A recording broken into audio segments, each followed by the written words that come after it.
नमस्कार फ्रेंड्स। इस वीडियो में मैं अपनी लाइफ की जो एजुकेशनल जर्नी है वो आपके साथ शेयर करना चाहती हूँ। हो सकता है कि इससे आपको कुछ सीखने को मिले या कुछ ऐसी बातें हो जो शायद आप भी मेरी जर्नी से रिलेट करते हो। तो मैं ज़्यादा टाइम ना लेते हुए सिर्फ पॉइंट्स ऐसे बताऊँगी जो कि आपको शायद कुछ जिससे कुछ जानने को मिले नया। ठीक है, तो स्टार्ट होती है मेरी पढ़ाई की जर्नी।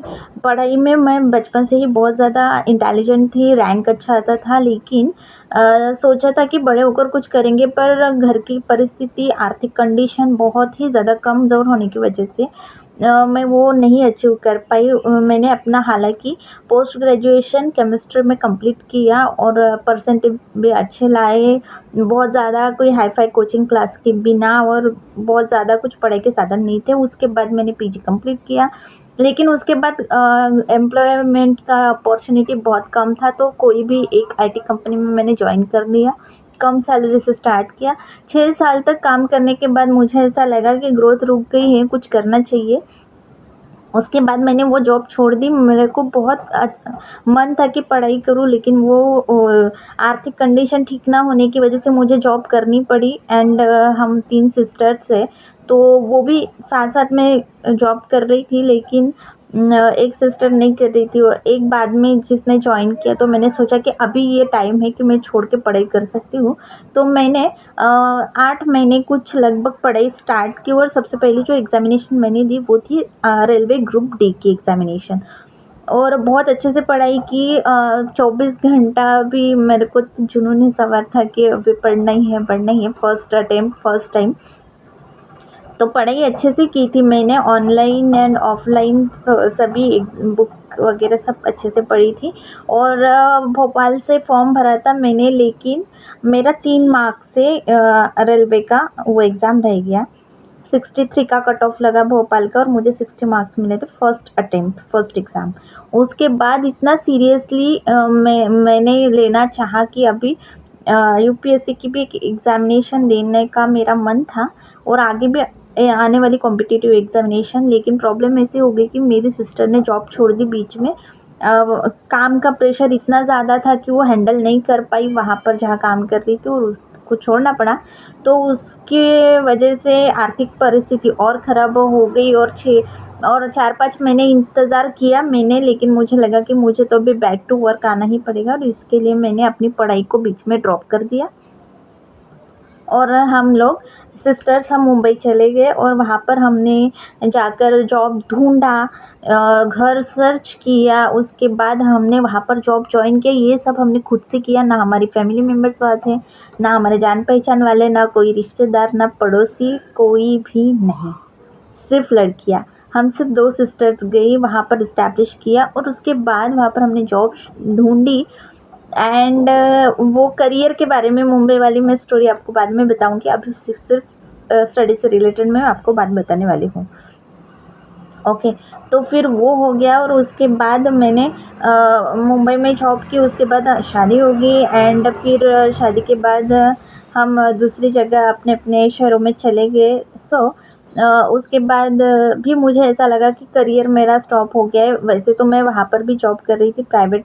शादी के बाद भी मैंने प्राइवेट जॉब की, लेकिन लग रहा था कि कुछ गवर्नमेंट में ही ट्राई करना चाहिए क्योंकि स्टडी की तरफ ज़्यादा रुझान था।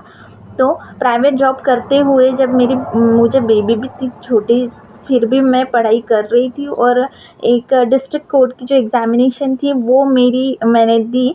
बहुत ही जस्ट मैंने पढ़ाई चालू ही की थी और दी। और जब उसका रिज़ल्ट आया मुझे बहुत उम्मीद थी कि मेरा हो जाएगा, लेकिन 0.15 मार्क्स से मेरा एग्ज़ामिनेशन रह गया। बहुत ज़्यादा ही बुरा लगा था उस टाइम पे मुझे, क्योंकि इतने कम मार्जिन से रहना मतलब कि आप समझ ही सकते हैं कि कितना ज़्यादा ही हर्ट हुआ होगा, क्योंकि बहुत मेहनत तो ज़्यादा मेहनत तो नहीं की थी, लेकिन थोड़ा बहुत भी जितना मेरे से जमा था कि घर सँभाल के, बेबी सँभाल के, जॉब करके मैं पढ़ाई करती थी। उसके बावजूद भी इतने कम मार्जिन से रह गया, मुझे बहुत कॉन्फिडेंस था। लेकिन फिर ऐसा कुछ हुआ कि घर में बहुत सारी प्रॉब्लम्स चल रही थी और घर की प्रॉब्लम्स की वजह से मैं पढ़ाई से फिर दूर हो गई। 1 डेढ़ साल का वापस से गैप आ गया और इतने सारे गैप के बाद फिर वापस थोड़ा थोड़ा सेटल्ड हुआ, सब कुछ हुआ फैमिली में। उसके बाद मैंने आज से लेके कुछ 8 महीने पहले, मतलब समझ सकते हैं कि 8-9 महीने पहले मैंने पढ़ाई चालू की वापस से, फुल फ्लेश्ड पढ़ाई चालू की। और सिर्फ पढ़ाई के लिए ही मैं स्पेशली अपना टाइम निकालती थी, वो मैं आपको बताऊंगी कि कैसे निकालती थी। अभी मैं प्राइवेट जॉब नहीं कर रही हूँ, तो मैंने लीव कर दिया था क्योंकि मेरी बेबी अभी जूनियर में केजी में जाने लगी है, तो उसको देखभाल, उसको लाना आना, बहुत सारी जिम्मेदारियाँ उसकी है, तो इसके लिए अभी मैंने वो ड्रॉप कर दिया था। लेकिन मैंने पढ़ाई बिल्कुल भी ड्रॉप नहीं की, इवन पढ़ाई ज़्यादा मैंने करना स्टार्ट कर दिया पूरा प्लानिंग के साथ। और जो एग्जामिनेशंस मैं दे रही थी उसमें से सबसे पहली एग्जामिनेशन थी सेक्शन कंट्रोलर रेलवे की, जो लेटेस्ट वैकेंसीज निकली थी उसके लिए मैं प्रिपेयर कर रही थी। साथ साथ में रेलवे की ही एग्ज़ाम है जो एनटीपीसी, उसके लिए प्रिपेयर कर रही थी। उन दोनों का ही फॉर्म भरा था मैंने। साथ में एक फॉर्म आईआईटी बॉम्बे का भी आया था जो मैंने भरा था, एडमिनिस्ट्रेशन के लिए, परमानेंट पोस्ट के लिए था वो एक भरा था। और सबसे लास्ट में जो भरा था मैंने वो था यही बॉम्बे हाई कोर्ट का, मुंबई का क्लरिकल का फॉर्म मैंने भरा था। और ये और एक रेलवे ग्रुप डी का भी जो अभी अपकमिंग एग्जामिनेशन आने वाली है उसका भरा था। ऐसे 4-5 फॉर्म मैंने उस टाइम पे भरे थे और पढ़ाई के लिए एकदम से स्टार्ट कर दिया था मैंने। सबसे इम्पोर्टेंट मैं पढ़ाई स्टार्ट की थी सेक्शन कंट्रोलर के लिए, जिसका सिलेबस पूरी तरह से मैथमेटिक्स था और मेरा मैथ्स बिल्कुल भी अच्छा नहीं था हॉनेस्टली। तब जब मैं 8 महीने पहले मैंने चालू किया पढ़ाई, तो बिल्कुल भी मैथ्स मेरे को बिल्कुल भी अच्छा नहीं आता था, बहुत ही एवरेज आता था। और उसको स्ट्रॉन्ग करे बिना कोई भी एग्ज़ाम में निकाल नहीं सकती हूँ, ये मेरे को अच्छे से पता था। इसलिए मैंने सिर्फ और सिर्फ मैथमेटिक्स लेके बेटी मैं बेबी को सुलाने के बाद मैं पढ़ाई करती थी, मैं सोती नहीं थी। खाना खाने के बाद नींद आती इसलिए खाना नहीं खाती थी। बहुत सारे सैक्रिफाइसेस करने पड़ते हैं क्योंकि किए बिना तो अपने को कुछ नहीं मिलता है। कुछ पाने के लिए थोड़ा बहुत खोना बहुत ज़रूरी होता है। तो उसी हिसाब से मैंने शेड्यूल बनाया, सुबह पढ़ती थी, दोपहर को पढ़ती थी, रात को पढ़ती थी, जब भी मेरे को टाइम मिलता था मैं बराबर से पढ़ती थी। लेकिन दिन में 4 घंटा मैं 110% में 4 घंटा निकाल ही लेती थी पढ़ने के लिए, ऐसे वैसे कैसे कैसे भी करके। लेकिन मैं रोज़ पढ़ती थी, किसी भी दिन मैंने गैप नहीं दिया। 6 महीने सिर्फ और सिर्फ मैथमेटिक्स की पढ़ाई की है मैंने। और आपको ये भी बता दूँ कि मैंने कौन से सोर्सेस फॉलो किए। मैंने मैथमेटिक्स के लिए कोई भी ज़्यादा क्लासेस नहीं लगाए, मतलब मैंने क्लासेस ही नहीं लगाए हैं। मैंने यूट्यूब से online free of cost classes करके पढ़ाई की है। और जो टीचर मुझे अच्छे लगे, जिनका समझाना मुझे बहुत ज़्यादा बेहतरीन लगा और जिसकी वजह से मेरे को बहुत बहुत ज़्यादा फ़ायदा हुआ, वो है विनर्स इंस्टीट्यूट के आदित्य सर। आदित्य सर से मुझे बहुत ज़्यादा फ़ायदा हुआ। और उनका जो पढ़ाया हुआ सारे वीडियोस फ्री में अवेलेबल है विनर्स इंस्टीट्यूट के ऐप, यूट्यूब चैनल पर भी है, ऐप पर भी है, वो जाकर मैंने देखे। मैंने पहले सारे वीडियोस देखे मैथ्स के। उसके बाद मुझे लगा कि शायद मुझे आ गया। फिर मैंने एक ऑफ़लाइन मैथमेटिक्स की बुक परचेज़ की, जिसमें पूरे प्रीवियस ईयर के क्वेश्चन पेपर्स थे और साथ-साथ में एग्ज़ाम्पल्स भी थे, जो कि टेस्ट वगैरह जैसे होता है उस तरह से थे, मॉडल टेस्ट पेपर। वो वाली बुक ली और मैंने वीडियो देखने के बाद जैसे ही पहला गणित उठा तो मेरे को कुछ भी याद नहीं आ रहा था। फिर मैं समझ गई कि ये मैथमेटिक्स ऐसे नहीं पढ़ा जाता। तो मैथ्स पढ़ने का जो सही तरीका है वो ये है कि मैंने सबसे पहले वो वीडियोस देखे, उनकी टेक्निक समझी। फिर वो वीडियोस मैंने दूसरी बार देखे, टेक्निक समझी वापस से।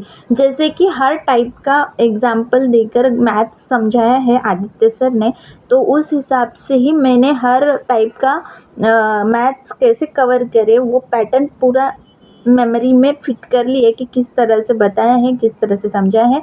फिर वो मैथ्स मैंने प्रैक्टिस किए, फिर वो बुक ली और फिर देखा कि वो एग्जाम्पल्स मैच हो रहे हैं, हाँ ठीक है, टाइप्स मैच हो रहे हैं। फिर मैंने वो छुड़ा कर देखे, जो नहीं आते थे वापस से क्लास देखी, वापस से प्रैक्टिस किए, सारे फॉर्मूलाज लर्न किए, सारे बेसिक्स आपने क्लियर किए, सारे बेसिक कॉन्सेप्ट्स क्लियर किए।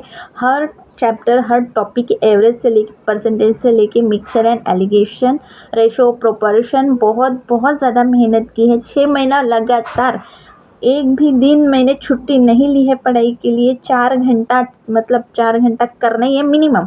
उसके ऊपर अगर संडे है, ज़्यादा टाइम मिल गया तो बहुत ही अच्छा है, और ज़्यादा पढ़ लिया। इस हिसाब से करके मैंने पढ़ाई की है। 6 महीना सिर्फ मैथमेटिक्स को दिया है, और अभी मेरा मैथ्स इतना अच्छा हो गया है कि मैंने सेक्शन कंट्रोलर का भी एग्ज़ाम दिया, एनटीपीसी का भी। मैथ्स का ये मेरा अच्छा ही गया था, लेकिन जीके का थोड़ा सा इशू हो गया था, इसलिए एनटीपीसी मेरा नहीं क्लियर हुआ, क्योंकि वहाँ पर कट ऑफ बहुत ही ज़्यादा हायर गया था। वैकेंसी कम थी, कट ऑफ बहुत ज़्यादा, बच्चे का कंपटीशन बहुत ही ज़्यादा था। तो मेरे को ऑलरेडी पता था कि वो तो नहीं होने वाला है, ठीक है। और सेक्शन कंट्रोलर का भी कट ऑफ बहुत ज़्यादा हाई गया था, और पेपर मतलब वहाँ पर कंपटीशन का रेलवे में लेवल ही कुछ एकदम अलग ही है। तो वो करना बहुत ही कठिन है, मेरे को पता था। तो ऐसा नहीं है कि गवर्नमेंट जॉब चाहिए तो मेरे को बैंक ही चाहिए, बैंक ही चाहिए, रेलवे ही चाहिए, रेलवे ही चाहिए। ऐसा बिल्कुल भी आप टारगेट मत रखिएगा।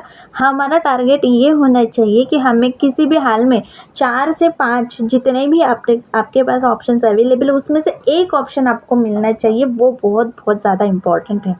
कोई भी एक अगर आपको मिल गया तो आपकी ज़िंदगी बन गई है। ऐसा समझ के आपने प्रिपरेशन करनी है, किसी एक ही चीज़ के पीछे आपको नहीं भागना है। हो सकता है कि वो चीज़ आपके लिए नहीं बनी है, हो सकता है वो आपके नसीब में नहीं हो, तो हमें उस एक पर्टिकुलर चीज़ के पीछे नहीं, हमें अपना गोल ये रखना है कि हमें गवर्नमेंट जॉब लेनी है, हमें खुद को फाइनेंशियल सिक्योर्ड करना है। तो किसी भी गवर्नमेंट जॉब में जो अच्छी पे स्केल हमको ऑफ़र कर रही है, वो हमारा ड्रीम होना चाहिए, ना कि एक पर्टिकुलर कोई भी चीज़ जिसको आँखें बंद करके हम दौड़ना चालू कर दें, तो वो बिल्कुल भी होना नहीं चाहिए। उससे बहुत सारे स्टूडेंट्स ऐसे ही करते हैं, और इसी वजह से वो डिप्रेशन में चले जाते हैं। 6-6 साल एक ही एग्ज़ाम देते हैं, लेकिन क्लियर नहीं होता, डिमोटिवेट हो जाते हैं, और बहुत कुछ उनको बहुत सारी तकलीफ़ें झेलनी पड़ती है। तो हमें डाइवर्स माइंड रखना है कि हमें सिर्फ गवर्नमेंट जॉब चाहिए, फाइनेंस सिक्योर करना है, नहीं कि एमपीएससी ऐसा नहीं करना है, बैंक ऐसा नहीं करना है। कोई भी गवर्नमेंट एग्ज़ाम अच्छी ही होती है, कोई भी गवर्नमेंट पोस्ट अच्छी होती है, सैलरी अच्छी होती है, सिक्योरिटी एक जैसी होती है।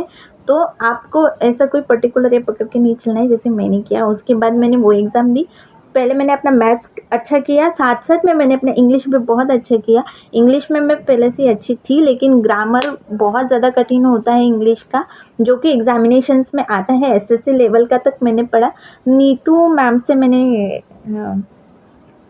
इंग्लिश के क्लासेस किए, वो भी फ्री ऑफ कॉस्ट, और एक क्लास को 3-3 4-4 बार देखा और रिवाइज़ किया, याद किया, उसके रूल्स बनाए, नोट्स प्रिपेयर किए छोटे-छोटे, बहुत मतलब एफ़र्ट उसमें भी मैंने दिया। इंग्लिश के बाद मेरा जीके कंटिन्यूअसली चालू ही था। जब मैं सोती थी सोने से पहले 1 घंटा मैं जीके पढ़ती थी, करंट अफ़ेयर्स ये तो चालू ही था साथ-साथ में। इस तरह से मैंने, ऐसा नहीं कि आज मैंने यही पढ़ना है, ये कुछ शेड्यूल बना लिया, 10 से 12 ये करूँगी, 8 से 9 ये करूँगी, ऐसा मैंने कुछ भी नहीं किया। मैंने अपना पर्टिकुलर ये रखा कि मैं दिन में 10 से 11 पढूँ, या फिर 9 से 10 पढूँ, सुबह पढूँ या शाम को पढूँ, 4 घंटा कंपल्सरी पढ़ना है, मतलब पढ़ना है, और क्वालिटी कंटेंट पढ़ना है। ऐसा नहीं कि मेरा मन नहीं है, मैं पढ़ रही हूँ, सब सिर के ऊपर से गया, बिल्कुल नहीं। 4 घंटे पढ़ा, लेकिन एकदम फ़ोकस से पढ़ा, और रिज़ल्ट ये निकला है कि आई अंडरस्टैंड कि मुंबई हाई कोर्ट का भी इस बार कंपटीशन बहुत ज़्यादा हाई था। सब सारे फॉर्म एलिजिबल किए थे, 1 सवा लाख बच्चों ने फॉर्म भरा था। और प्रेजेंटी भी बहुत अच्छी थी वहाँ पर, और ऑफलाइन एग्ज़ाम शफलिंग पैटर्न था इस बार, बहुत ज़्यादा कन्फ्यूज़न उन्होंने किया था, लेकिन फिर भी मैंने अच्छा स्कोर किया। और मुझे तभी पता चल गया था जब मैंने आंसर की देख ली थी कि कट ऑफ क्लियर हो जाएगा मेरा मुंबई डिवीज़न से, और वैसा हुआ भी। और फाइनली मेरा रिटन का जो रिज़ल्ट आया है उसमें मेरा कट ऑफ क्लियर है। और उसमें भी एक थोड़ा ट्रेजेडी हो गया था, क्योंकि मेरी देवर की शादी थी 1 हफ़्ता जब और जब उनकी मेहंदी थी उस दिन मेरी मुंबई हाई कोर्ट की क्लर्क की एग्ज़ाम थी मॉर्निंग में, और गाँव में शादी थी। जाना था हमको बहुत दूर, सातारा, और बहुत ज़्यादा कॉम्प्लेक्स सिचुएशन थी। सारी ज़िम्मेदारियाँ, सारी तैयारियाँ, पैकिंग, लोग पढ़ाई कर रहे थे 1 हफ़्ता, मैं शॉपिंग कर रही थी, पैकिंग कर रही थी। मेरा 1 हफ़्ता कुछ भी पढ़ाई नहीं हुई थी। मैंने बहुत ज़्यादा मैनेज किया था और ये चीज़ मेरे को 2 महीने पहले से पता थी, इसलिए मैंने ऐसी प्रिपरेशन की थी कि मेरे को वो लास्ट का 1 हफ़्ता अगर नहीं भी पढ़ने मिला प्रॉपर, तो भी मैं ये सारी पढ़ाई, सारी प्रिपरेशन जो फाइनल एग्ज़ाम के लिए होनी चाहिए, वो मैंने 1 हफ़्ता पहले ही करके रखी थी, क्योंकि मेरे को ये सारी चीज़ें होने वाली है ये पहले से ही पता था। तो स्ट्रैटेजी हमने ऐसी बनानी चाहिए कि चाहे कोई भी सिचुएशन, कोई भी प्रॉब्लम आए, तो भी हम उस प्रॉब्लम के लिए पहले से ही सज्ज होने चाहिए, मेंटली प्रिपेयर्ड होने चाहिए, तभी आप कोई चीज़ सक्सेसफुली अचीव कर सकते हैं। बिना स्ट्रैटेजी, बिना प्लानिंग, बिना प्रिपरेशन कुछ भी पॉसिबल नहीं है फ्रेंड्स। तो ये मेरी पर्सनल एक्सपीरियंस से हो सकता है कि शायद आपको उससे कुछ नया जानने को मिला हो। उसके बाद जब मैंने रिटन एग्ज़ामिनेशन दी तो मेरे को पता था कि उसके बाद मैंने टाइपिंग का जो प्रैक्टिस तभी से स्टार्ट कर दिया था, 2 महीना पहले से, जब से एग्ज़ाम हुई। जब शादी हो गई और उसके बाद मैं आई, तो तब से मैंने इंस्टीट्यूट में थोड़ा-सा प्रैक्टिस सेशन का क्लास लगाया, लेकिन मेरे को लगा कि मैं तो ये घर पे भी कर सकती हूँ। तो कंप्यूटर नहीं था, तो मेरे हस्बैंड के फ्रेंड के इधर जाकर उनका कंप्यूटर कुछ दिन के लिए हमने रिक्वेस्ट करके लिया और फिर तब से मैं कंप्यूटर पे प्रैक्टिस कर रही हूँ और प्रैक्टिस अच्छी चल रही है, एक्यूरेसी और स्पीड भी मेरी अच्छी है। गॉड ग्रेस पहले से ही अच्छी थी, अभी और प्रैक्टिस से थोड़ा बेटर हो गया है और मैं फुल कॉन्फिडेंट हूँ कि मेरा टाइपिंग भी क्लियर हो ही जाएगा।